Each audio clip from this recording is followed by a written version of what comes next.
अस्सलामुअलैकुम स्टूडेंट, कैसे हैं आप लोग। उम्मीद करता हूँ कि आप सब खैरियत से होंगे।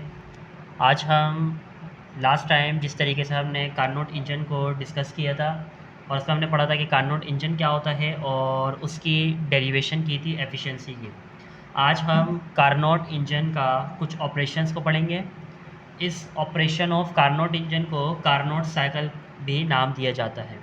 तो बाद औक़ात पेपर में ये कार्नोट इंजन के ऑपरेशंस कार्नोट साइकिल के नाम से भी आ जाते हैं। तो ये आपके सामने ये जो मटेरियल लिखा हुआ है ये एक बच्चे का लिखा हुआ है जो मैंने बच्चे को लिखवाया था। तो आइए हम इसको स्टार्ट करते हैं कि कितने ऑपरेशन होते हैं कार्नोट इंजन में। बेसिकली लिखा हुआ है its operation consist of 4 step called Carnot engine, या कार्नोट साइकिल का वर्ड लिख लेगा। तो बोल रहा है कि हमारे जो कार्नोट इंजन हैं उसके अंदर टोटल स्टेप्स कितने, हमारे पास 4 स्टेप्स हैं। यानी ये जो ऑपरेशन होगा हमारे पास कार्नोट इंजन में ये टोटल 4 स्टेप पे मुश्तमिल होगा। शुरू में लिखा हुआ है आइसोथर्मल एक्सपेंशन, दूसरा लिखा हुआ है एडियाबैटिक एक्सपेंशन, तीसरा लिखा हुआ है आइसोथर्मल कंप्रेशन, चौथा लिखा हुआ है एडियाबैटिक कंप्रेशन। देखिए आइसोथर्मल का मतलब ये होता है कि टेम्परेचर यहाँ पर कांस्टेंट होगा। एक्सपेंशन का मतलब होता है कि कोई चीज़ एक्सपेंड कर रही है, किसी चीज़ की साइज़ में इजाफा हो रहा है, तो यहाँ पर चीज़ एक्सपेंड तो कर रही होगी लेकिन टेम्परेचर क्या रहेगा, कांस्टेंट।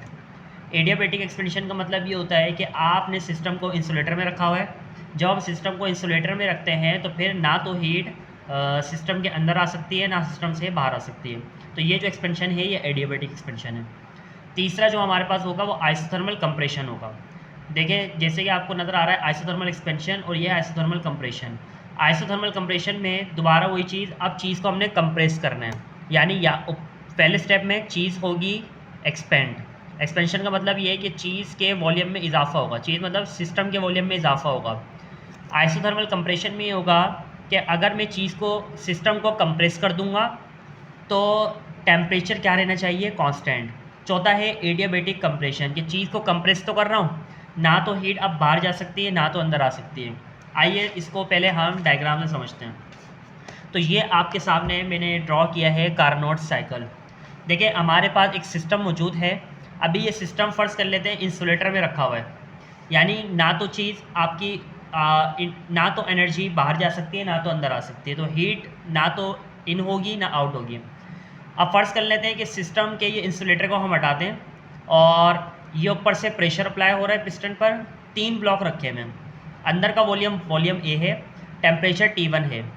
अब हम क्या करते हैं कि प्रेशर को हम रिलीज़ कर देते हैं। प्रेशर ए 3 ब्लॉक्स नज़र आ रहे हैं। अब हमने यहाँ देखें, यहाँ प्रेशर को हमने क्या कर दिया, कम कर दिया। यानी 3 थे, 3 में से 1 हटाकर हमने क्या कर दिया, 2 कर दिए। अब आपको ये बात अच्छी तरह से मालूम है कि अगर मैं प्रेशर को डिक्रीज़ करूँगा तो अंदर का वॉल्यूम क्या हो जाएगा, इंक्रीज़ हो जाएगा। यहाँ देखें, यहाँ वॉल्यूम ए है, आपका वॉल्यूम क्या आ चुका है, वॉल्यूम बी हो चुका है।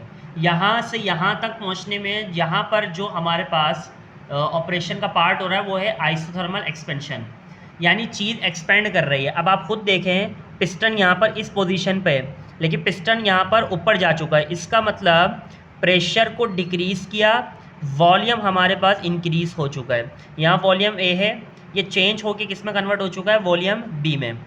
अब आप एक चीज़ याद रखें कि जब भी कोई चीज़ एक्सपेंड होती है तो उसके टेम्परेचर में कमी आती है, लेकिन हमारा जो पहला ऑपरेशन था उसमें लिखा हुआ था आइसोथर्मल एक्सपेंशन, यानी चीज़ एक्सपेंड तो होगी लेकिन टेम्परेचर कांस्टेंट रहेगा।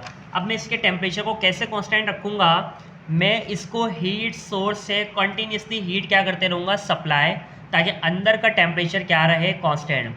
वरना चीज़ अगर एक्सपेंड होगी, मॉलिक्यूल दूर दूर जाएंगे तो फिर हमारा टेम्परेचर डिक्रीज़ हो जाएगा। अगर मॉलिक्यूल करीब आएंगे तो टेम्परेचर इंक्रीज़ हो जाएगा। तो यहाँ देखें, यहाँ पर वॉल्यूम बढ़ रहा है, वॉल्यूम ए से कन्वर्ट होकर वॉल्यूम बी हो चुका है लेकिन टेम्परेचर T1 से T1 ही रहा है। तो आइए पहले आइसोथर्मल एक्सपेंशन यहाँ जो हो रहा है हम उसको देखते हैं। तो हमने लिखा the system is placed on a heat source of constant temperature. हमने बोला सिस्टम को हमने प्लेस कर दिया हीट सोर्स पर। हीट सोर्स इसको कंटिन्यूसली हीट सप्लाई करता रहेगा तो सिस्टम हीट को एब्जॉर्ब कर लेगा सोर्स से ताकि टेम्परेचर को कांस्टेंट रख सकें। T1 the gas is allowed to expand and system absorb heat Q1 input. हम गैस को अलाउ कर रहे हैं कि वो एक्सपेंड हो और सिस्टम जो है वो हीट को क्या करेगा, एब्जॉर्ब, कहाँ से, Q1 हीट को एब्जॉर्ब कर रहा है सोर्स से जो हम हीट प्रोवाइड करते हैं वो Q1 कहलाएगा। आगे बोल रहा है and the volume change from VA to VB, हमारा जो वॉल्यूम चेंज हो रहा है वो VA से क्या हो चुका है, VB हो चुका है। अब आप यहाँ देखें तो अब सिस्टम पे से दोबारा मैंने एक प्रेशर को कम कर दिया है, तो फिर पिस्टन कहाँ चले जाएगा, मज़ीद ऊपर चला जाएगा। पिस्टन मज़ीद ऊपर जा रहा है तो वॉल्यूम VB से क्या हो चुका है, VC। यहाँ जो हमारे पास प्रोसेस हो रहा है ये हो रहा है हमारे पास एडियाबैटिक एक्सपेंशन। लेकिन आपको पता होगा एडियाबैटिक में ना तो हीट अंदर जा सकती है ना तो बाहर आ सकती है, इसका मतलब आपने सिस्टम को इंसुलेटर में रख दिया है। अब मैं आपसे पूछूं क्या टेम्परेचर में तब्दीली आएगी या टेम्परेचर कांस्टेंट रहेगा, तो जवाब है अब टेम्परेचर में तब्दीली आएगी, क्योंकि अब हम इंसुलेटर में बाहर से हीट प्रोवाइड नहीं कर सकते। तो T1 से टेम्परेचर होकर T2 हो जाएगा। तो अगर आप यहाँ देखें तो लिखा हुआ the system is place on insulator, हमने सिस्टम को प्लेस कर दिया इंसुलेटर पर। And the gas is allowed to expand, gas को अलाउ कर रहे हैं कि वो क्या हो, एक्सपेंड एडियाबैटिकली। एडियाबैटिकली का मतलब ये है कि गैस एक्सपेंड तो होगी लेकिन Q की वैल्यू क्या हो जाएगी यहाँ पर 0। इसका मतलब हीट ना तो अंदर की तरफ आ सकती है ना तो बाहर। And the temperature is drop, temperature क्या हो जाएगा, ड्रॉप। आपको बताया था कि जब भी कोई चीज़ एक्सपेंड होती है तो यहाँ देखें यहाँ एक्सपेंड हुई थी लेकिन टेम्परेचर कांस्टेंट रहा, हीट सोर्स से दे दिया था। यहाँ पे चीज़ एक्सपेंड हो रही है लेकिन क्योंकि अब सिस्टम इंसुलेटर पे रखा हुआ है या इंसुलेटर की कवरिंग लगी हुई है, अब टेम्परेचर कांस्टेंट नहीं होगा, अब टेम्परेचर ड्रॉप हो जाएगा।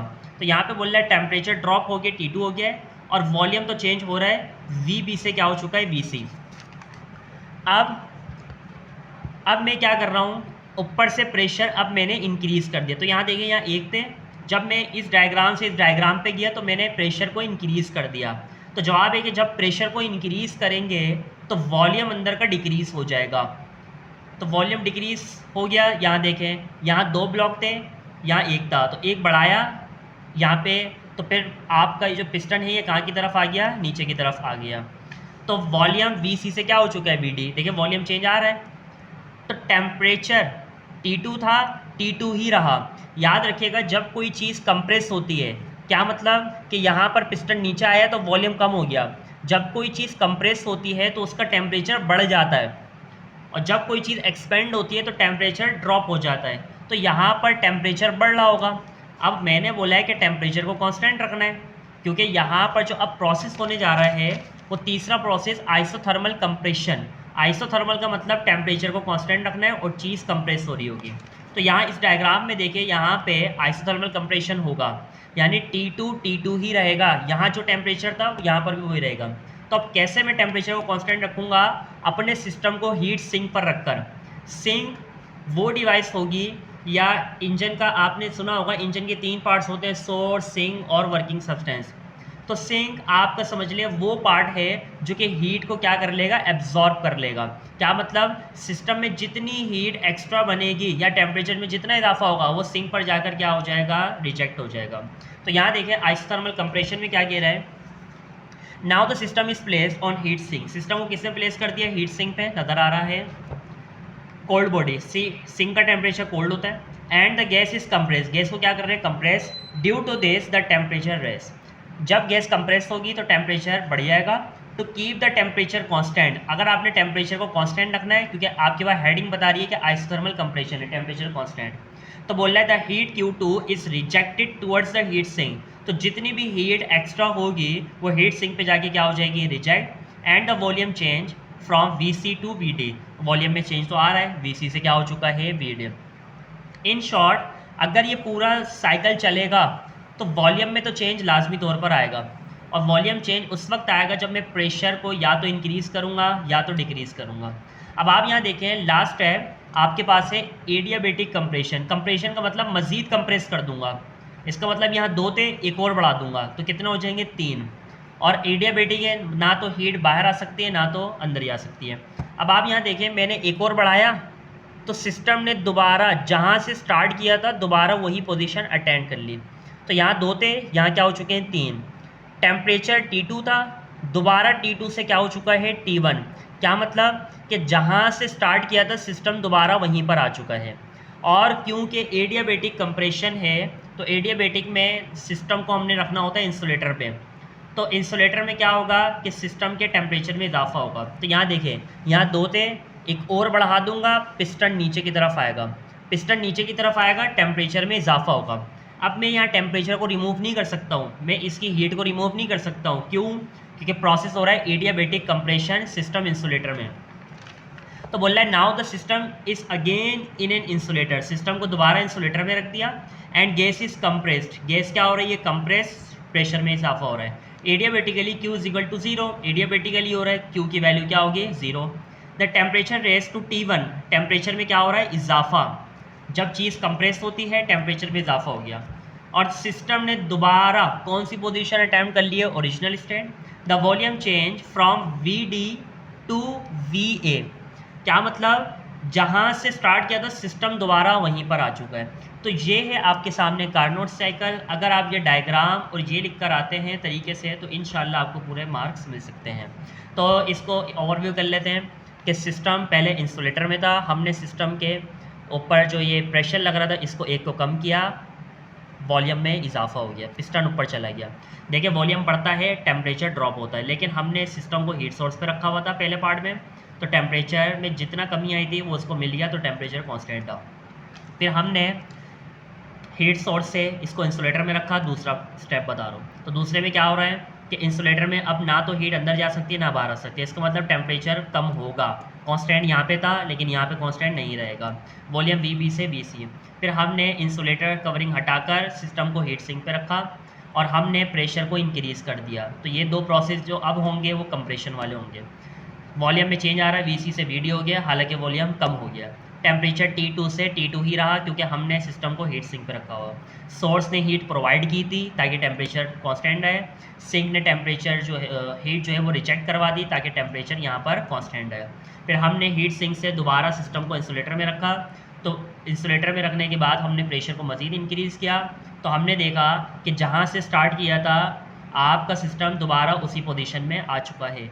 VD से क्या हो चुका है? दोबारा VA, और टेम्परेचर T2 से दोबारा किस में चला गया है? T1 में। तो ये है आपके पास कार्नोट साइकिल।